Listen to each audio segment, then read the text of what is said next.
sommes heureux de parler de ce temps pascal, un temps que nous aimons bien, un temps de grâce. Alors voilà, le temps pascal dure 50 jours, de même que le carême a duré 40 jours, le temps pascal dure un certain temps, mais on peut se demander pourquoi, et puis se dire quand même qu'il n'est pas facile à vivre, parce que pendant le temps de carême, on a l'habitude d'avoir des vendredis de carême, on a l'habitude d'avoir des soirées, des conférences, des moments importants, et on a l'impression que le temps pascal est un peu vide.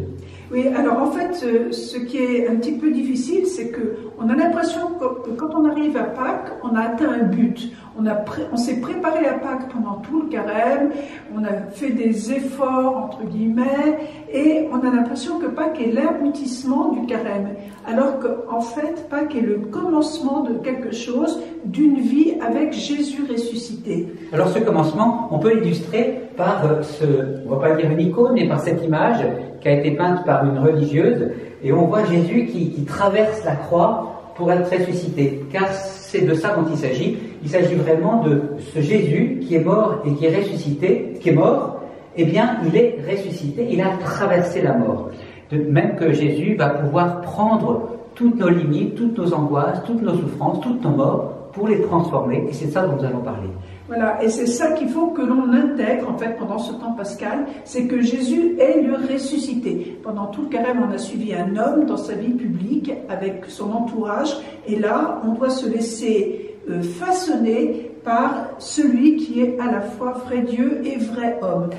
Mais 8 jours ne suffisent pas. 8 jours, c'est l'octave de Pâques, c'est-à-dire vraiment la semaine qui suit Pâques, mais en fait, ça ne suffit pas. Il va nous falloir 50 jours pour vraiment intérioriser cette grâce, et peut-être même cette compréhension de qui est ce Jésus ressuscité. Il faut quand même reconnaître que c'est difficile parce que nous n'en avons pas une expérience sensible.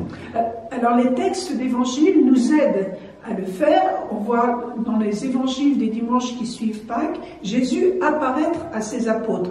Et c'est vrai qu'on peut vraiment se retrouver dans les réactions des apôtres. Donc c'est vraiment à l'écoute de la parole de Dieu que nous allons pouvoir vivre ce temps pascal, continuer à vivre ce temps pascal. Alors si on regarde les différents récits des apparitions, des manifestations de Jésus ressuscité à ses disciples, on est frappé d'abord de voir que pratiquement dans tous les textes, on parle de l'étonnement des disciples. Les disciples n'en croient pas leurs yeux. Et c'est peut-être de ça que l'on pourrait se remémorer, c'est se dire, est-ce que nous savons nous étonner de la nouveauté qu'un homme soit sorti de la mort, sorti du tombeau? Pour nous, ça nous semble normal. Eh bien non, Jésus est ressuscité, il est sorti du tombeau vainqueur. Voilà. C'est pour ça que les gens ne le reconnaissent pas tout de suite. Les gens ne reconnaissent pas Jésus parce qu'ils n'imaginent pas que Jésus peut être vainqueur de la mort, peut être ressuscité. Alors pour cela, il nous dit, mais rappelez-vous, souvenez-vous des paroles que je vous ai dites. Alors, pour se souvenir, eh bien, encore faut-il pouvoir lire et relire et intérioriser cette parole de Dieu.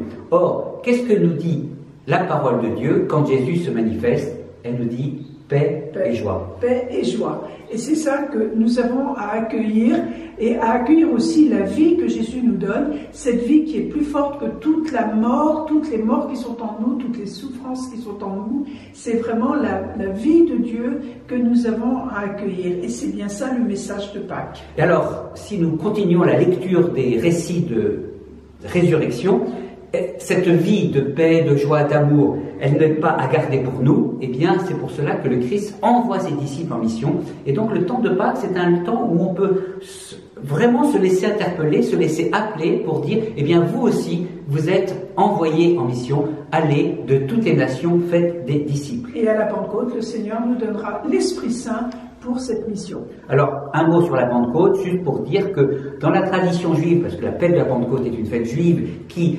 clôture, qui est la conclusion de la fête de la Pâque, eh bien, la Pentecôte chrétienne, avec le don de l'Esprit Saint, eh bien, ça conclut, ça donne sa plénitude, toute sa signification à la fête de la résurrection de Jésus. Bonne fête de Pâques et de temps pascal. Bon temps pascal. Au revoir.